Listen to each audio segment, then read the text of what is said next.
Well, hello. My name is Mimi Khalvati, or Mimi Khalvati, if I were to pronounce it properly, as in Farsi. You might well wonder why I don't pronounce it properly, unless, of course, I'm speaking to an Iranian person or audience. And that's because I was born in Iran. I am Iranian. My parents are Iranian. I was born in Tehran. But at the age of 6, I was sent to boarding school to the Isle of Wight, to Shanklin. And within a very short time, I'd forgotten all of my Farsi. I'd forgotten who my family were. I had no memories later of my early childhood, of my first 6 years in Tehran. And probably the first time I heard my surname or learnt what my surname actually was as a young child, probably was when it had already been Englished or Anglicized to Khalvati. So a school roll call, Mimi Khalvati, they would say, and I'd put my hand up or whatever. So that's the name I really grew up inside and I feel at home with. But on the other hand, it is embarrassing and shameful, I think, to mispronounce one's own name, while at the same time, I don't want to not be true to who I feel I am or have been in my life. So there I am stuck between the two names. Well, having forgotten Farsi at such a young age, I think the imperative to learn English quickly and well took over my life, really. And my early memories were very much to do with language. For example, I remember this session of dictation we had. I don't know what age I was, maybe 7 or something like that. And I was really good at dictation. In fact, I prided myself on my wonderful spelling. And there I was, spieling along, no problem, no problem, until suddenly this word comes up and I go, oh my God, what is that word? And I'm thinking, how do you spell it? How do you spell it? And the teacher carries on talking, and then the word comes up again. And she carries on talking, and again, and again, and again. And meantime, I'm sweating, I'm drenched in humiliation. I've fallen far behind in whatever the story was. And eventually I discovered that the word was comma. And I thought it was a word you had to spell. And I was going, is it with an ER? Is it with a K? And so forth. So I'm telling you that because I think that's at the core of my relationship with the English language. And in fact, is in some ways the bedrock of poetry in the way my attitude towards writing poetry, just trying really to use the language well, being more interested in the process, in how I write rather than what I write. And given that I lost my early memories, I then developed a habit of not having biographical memory or a very poor biographical memory.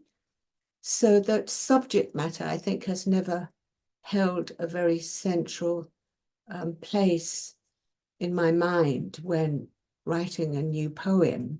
I've relied always on the approach, the form, if you like, to elicit the content or the focus as I see it. Anyway, I never wanted to become a poet, really. In fact, at school, the English teacher used to say, you should be a writer. And I used to think, oh, well, I wouldn't know what to write about because I associated writing about something that you'd made up, that you invented. And to this day, I've never actually invented anything in any of my poems, to my knowledge. I think everything is literal. Everything is pretty much autobiographical. And I fell into writing poetry by accident quite late in life at 42. I trained in theatre before that. I had two young children as a single parent and couldn't really do theatre work. So somebody suggested I go on an Arvon course, which I did, for script writing / poetry. And nobody was interested in script writing, including the tutors. And they said, go and write a poem. So I went and wrote a poem, and it was called The Black and White Cows, because looking out of the window in Devon, I could see black and white cows. And that's pretty much how I've proceeded ever since. So I was 42 years old. And then within about 3 years, actually, I entered the Smith doorstop competition, which very amazingly I won with David Morley. And Michael Schmidt was the judge, and he wrote to me and asked if he could publish my first collection. And at that point, of course, I didn't have anything remotely like a first collection. In fact, I really was very green, knew little about how anything worked and so on. But of course, I was absolutely delighted. And I can't believe that here I am 33 years later with Michael Schmidt publishing my collected poems. So to come to the book itself, it's chronological. It encompasses my 7 complete single collections plus a section of uncollected poems in my previous selected poems. So it's like the equivalent of 8 collections ordered chronologically. I've edited very little except in the early work, which looking back on, I feel a little bit appalled by, but I don't think I'm supposed to say things like that. But anyway, I did a bit of light editing. And I think I've always seen my working life in poetry as a kind of apprenticeship. So although I'd say that the early work wasn't that good, I hope that readers will see a development through the whole of the collected poems, because there I am serving this apprenticeship from book to book, progressing through a kind of dissatisfaction, which is to say, I'm a great believer in dissatisfaction. I mean, we all bang on about confidence and being positive. I think it's quite good at times to be critical and negative, not in a sort of emotionally negative way, but in a critical way to see what's lacking, what we haven't done, what we could do. So after each book of mine, when it was published, I would read it quite rigorously and go, oh, this is missing, or that's no good, or I need to do this, that, or the other. And that would lead to the next collection. So I don't know if I could go into any kind of detail on this, but just as an example, my first book was, of course, the usual miscellany of different things I'd been trying out. But the second book, I didn't really know what I was doing in free verse. I didn't know how to deal with line breaks and lineation and so on. I looked to the early work of Jory Graham, which I think she's always very brilliant, not, well, in general, but particularly in that respect. And so that second book was really an exploration of what am I doing in free verse? But I also discovered this sequence, and I have a sequence in there called Interiors, which is responding to the work of Vuillard, the post-impressionist French painter. I love his work because, to start with, his mother, who was like his muse, looks exactly like my grandmother. And my grandmother I was thought of as kind of muse in my poems. Some of my best poems really center her. And also he painted from memory and not from, from a model, which made his painting slightly skewed in the way that memory is a bit either blurry or somehow the angles are a bit strange. You don't know what is foreground, what is background.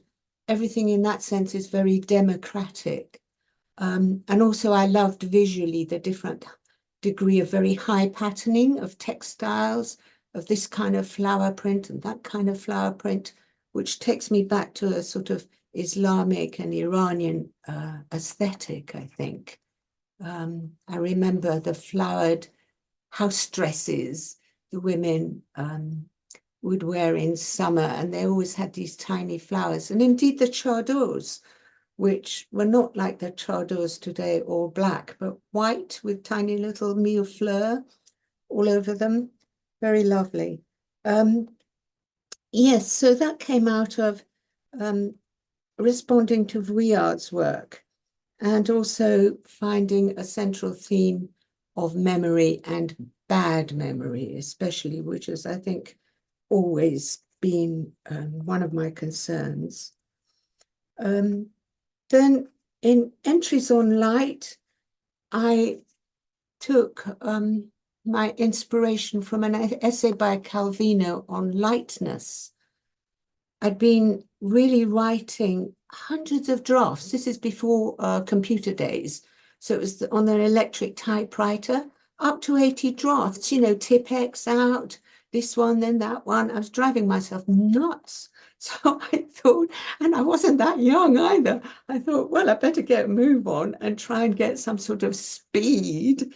How do I do this? I need to achieve speed and lightness, which is why Calvino's essay on lightness was so crucial for me and inspiring.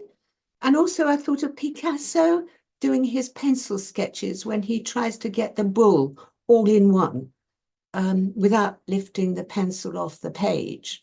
And I thought, okay, just every day write something really quickly. And either it is a poem or potentially a poem, or it isn't. If it isn't, bin it. And that's how Entries on Light was born, really, as a study of the equivalent of quick pencil sketches. And of course, the subject was light itself in its variations, the day's light, but also the way light falls differently on the same object or on different objects. And the kind of associations that that might suggest. So other concerns were in, for example, my book, The Weather Wheel. I was concerned with my poverty of vocabulary. So that is the book in which I had most recourse to Wikipedia and various kinds of research, and could use lots of very highly specific words. The Weather Wheel linked very much to Entries on Light because I did the same thing. They're both book-length sequences, and they both are a kind of journaling. In the Weather Wheel, instead of light, I took the day's weather as the starting point. And this book was also in free verse, but very symmetrical. And I like symmetry very much. I find it very difficult to be asymmetrical.